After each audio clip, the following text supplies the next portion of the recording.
I wasn't paying very close attention to the controversy surrounding the Coffin of Andy and Leyley last year, both because it sounded dumb and because the game looked interesting and I wanted to try it myself without getting spoiled. So beyond being vaguely aware that there was some kind of backlash to it, I had no preconceived notions going in, and I think my experience was better for it. Having finally started playing it this month, at first I was totally baffled as to what the hubbub could have been about, but I finally got caught up to the end of Chapter 2, and I think I understand now what the controversy was. People thought this game was ripping off Ratatouille.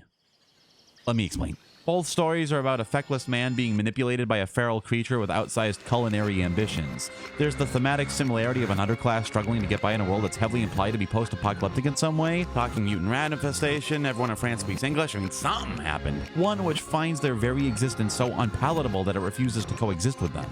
Both stories even have their stakes predicated on a figurative coffin. You see that? And both even have a similar, yep, that's me moment. This is me.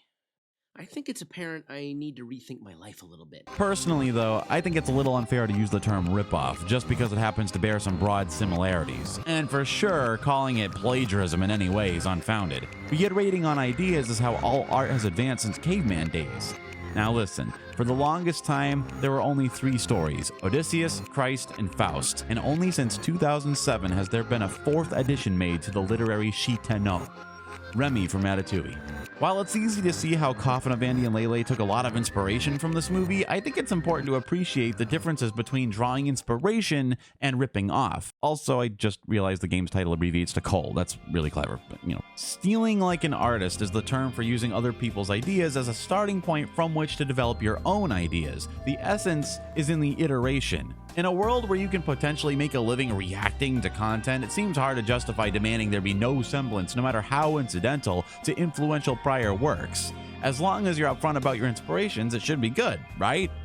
Even if certain elements are very clearly derived from a prior work, if they get put together into a fundamentally new experience, then it justifies its existence by providing something that you literally couldn't get before. Sometimes a derivative work actually ends up exceeding the original it was inspired by. Recontextualizing old elements with a more relatable theme will often bring in an entirely new audience of people who wouldn't have been interested before. That might even lead to a spike in interest in the earlier works.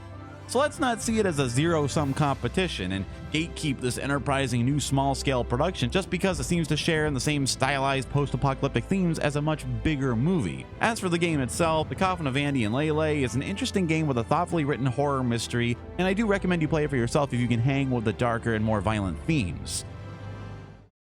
But what I just realized recording this is actually a video about Palworld.